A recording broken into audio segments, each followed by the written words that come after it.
Здравствуйте. Вначале несколько информационных сообщений. Пожалуй, начну с Аяма. Сегодня, после того, как был открыт участок между Томотом и Качекацами, проезд по всей протяженности этой трассы между Якутском и Алданом восстановлен в полном объеме. Ну, правда, пока только по одной полосе. На второй полосе продолжаются аварийно-восстановительные работы. Компания «Саха-Интернет» и Министерство образования нашей республики объявили о начале совместного проекта дистанционного обучения школьников республики нашей премудростям интернета. В частности, речь идет о разработке курсов по созданию веб-сайтов, а также веб-программирования.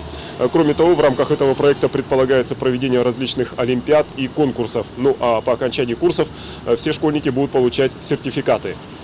Во вторник в Якутске было отмечено очередное повышение цен на нефтепродукты. Так, на заправочных станциях Саханефтегазсбыта 1 литр 92-го бензина теперь стоит 23 рубля. Тот же литр 92-го бензина на заправках Сибойла стоит 23 рубля 30 копеек. Ну а более подробно я сегодня предлагаю поговорить о политике, точнее сказать о проводниках этой политики, политики общефедеральных российских партий в нашей республике. Сейчас в Якутии зарегистрировано отделение 19 таких партий. Точное количество членов всех этих партий неизвестно, однако по экспертной оценке она насчитывает примерно 20-21 тысячу членов. Вот если составить своеобразный рейтинг, исходя именно из численности партийных рядов, то выглядеть он будет следующим образом. Первое место, безусловно, за «Единая Россия» 5100 человек. Родина на втором месте, у нее в рядах 2800 человек. Народная партия России 2150 человек. Аграрная партия 2100 человек. Партия пенсионеров 1900 человек. КПРФ насчитывает в своих рядах 1700 человек. СПС 1500 человек. Партия развития предпринимательства 1000 человек. Ну и, наконец, Российская партия жизни насчитывает 650 членов. Это данные на начало 2006 года. Ну, в общем-то, я понимаю, что членство партии совершенно не является мерилом степени ее влияния на общество, на гражданское общество. Мы с вами становились свидетелями не раз этого во время всевозможных выборов. Хотя надо сказать, что на прошлой неделе влияние на общество партийных рядов можно было в Якутске наблюдать практически воочию. Большинство из наших региональных отделений стали участниками, организаторами, точнее сказать, факельного шествия антикоррупционной направленности, которое прошло в столице нашей республики. Около 500 юношей и девушек прошло от площади Дружбы народов до конца улицы Кулаковского и обратно. Зрелище, надо сказать, было достаточно впечатляющее и прежде всего своей необычностью для Якутска.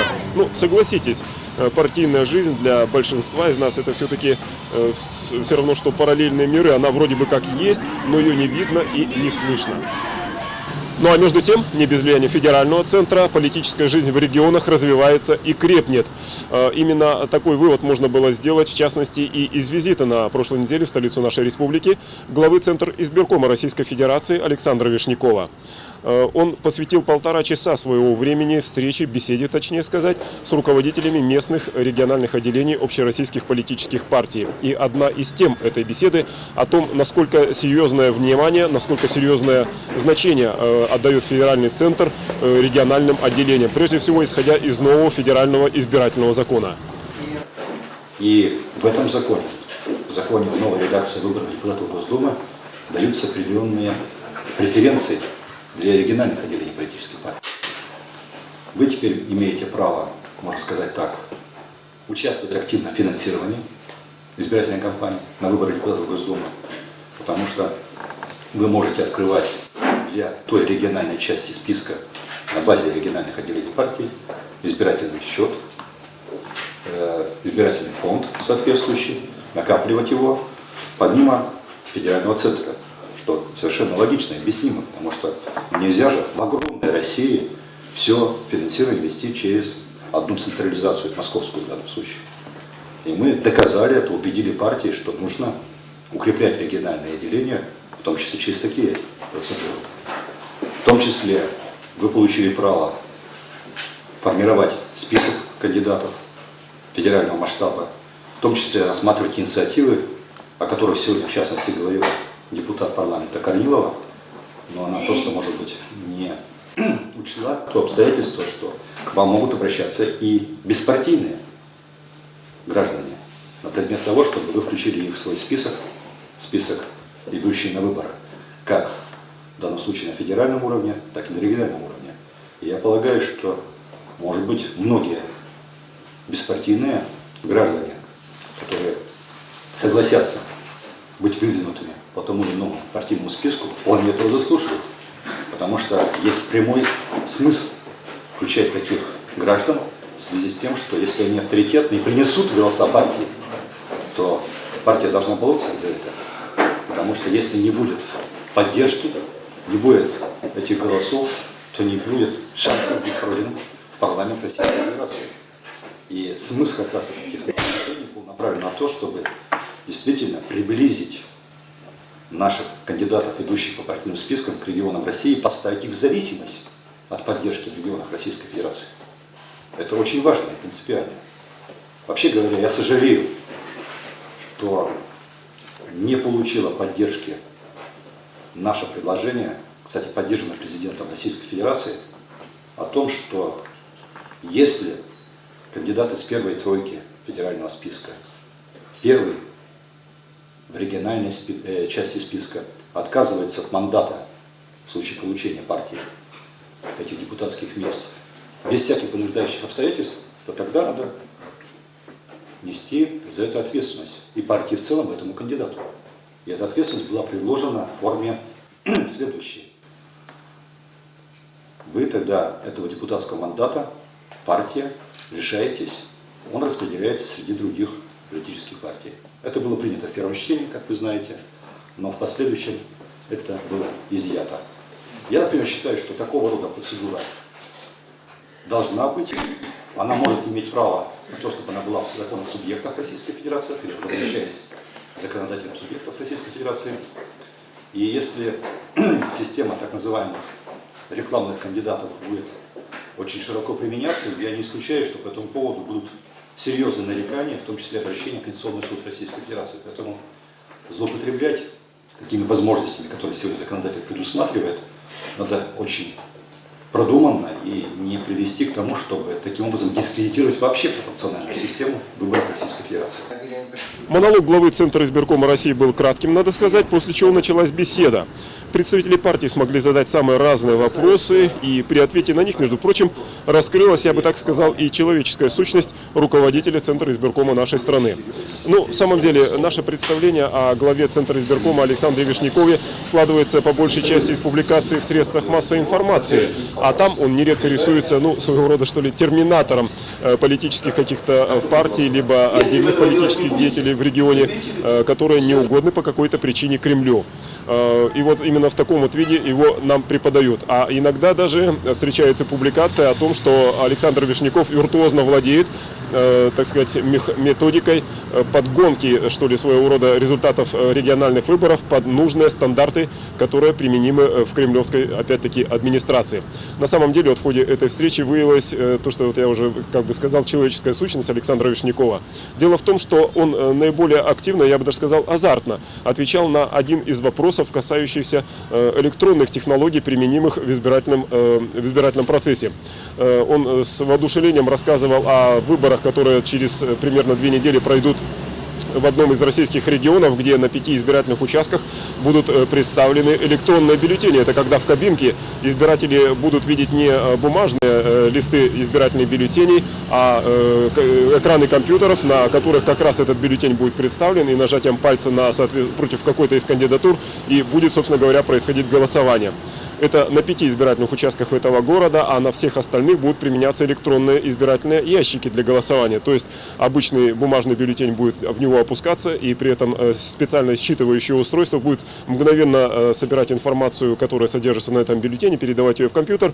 И в обоих случаях в самом конце голосования практически мгновенно участковые избирательные комиссии будут знать, каковы же результаты голосования.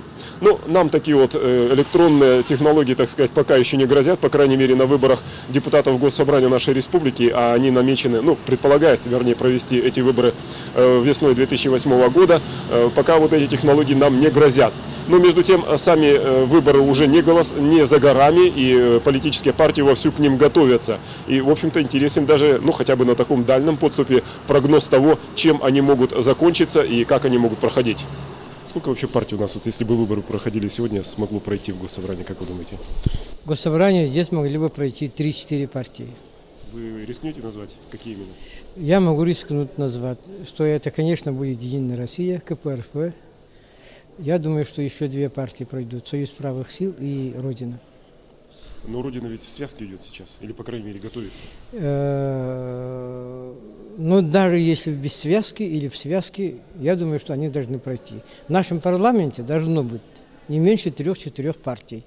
Это требование демократии. Конечно, я не знаю, как будут располагаться голоса. Я, например, предполагаю, что, конечно, Единая Россия будет значительно превышать, но минимальная, самая, значит, нижняя планки, которая партия будет, да, 2-3 депутата будет. В предстоящих выборах Госсобрания, по вашей оценке, сколько вообще партий политических наших может, вернее, региональных отделений может пройти? В нашей республике. Но так как у нас процент прохождения 4%, и я не думаю, что его повысят, я-то вообще думаю, что и у нас население разное, да, и отношения разные. Если очень внимательно посмотрят итоги федеральных выборов, я думаю, что у нас есть шансы до 6-7 партий пройти. Ну, сейчас рискованно, конечно, назвать, но тем не менее, вдруг рискнете, кто будет явным фаворитом и кто будет аутсайдером вот в этой шестерке? На самом деле, я бы не давал такие оценки прям вот нет, как это делается Единая Россия, которая уже считает, что она чуть ли там не первая пойдет. На самом деле, даже по тем опросам, Единая Россия в Якутии теряет поддержку населения. И если они ничего не изменят, то я не уверен. Притом мне кажется, что очень хорошие шансы у аграрной партии и СПС, это как бы, которых не берут. И я думаю, не надо скидывать ЛДПР, у нас есть, и Яблоко, понимаете? Я уже вам сколько перечислил, а это уже я не назвал еще и КПРФ. Это уже те, у которых есть проценты, которые всегда по Якутии всегда проходит это 4% этих.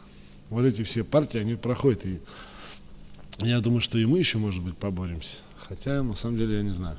Александру Вишняку вы задавали вопрос относительно того, насколько вероятность велика того, что и на муниципальном уровне также будут выборы по партийным спискам. Вот насколько вы удовлетворены были ответом председателя Центра избиркома? Ну, он, как всегда, так сказать, и лаконичен, и четок, да, рамки четко знает. Вообще-то я хотел бы как бы его мнение услышать, и я его услышал. На самом деле, как бы я вижу, что он не сторонник того, чтобы выборы по партийным спискам проходили на муниципальном уровне.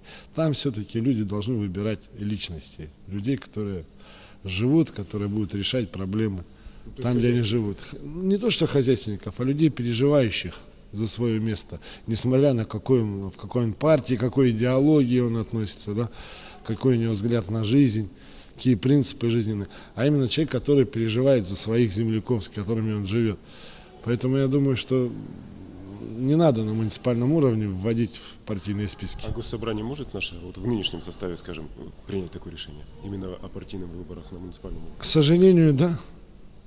Вы знаете, вот тот состав Илтумена, который сейчас есть, они могут принять, чтобы и на муниципальном были партийные списки. Но мне кажется, что все-таки здесь разум победит, и такого сделано не будет, потому что, ну как там на муниципальном уровне, ну, например, в Анабарском улусе, да, ну там, сколько там жителей, или там, да, ну зачем? Пусть люди выбирают конкретных людей, в которых они верят, которых они знают, а не эти партийные списки.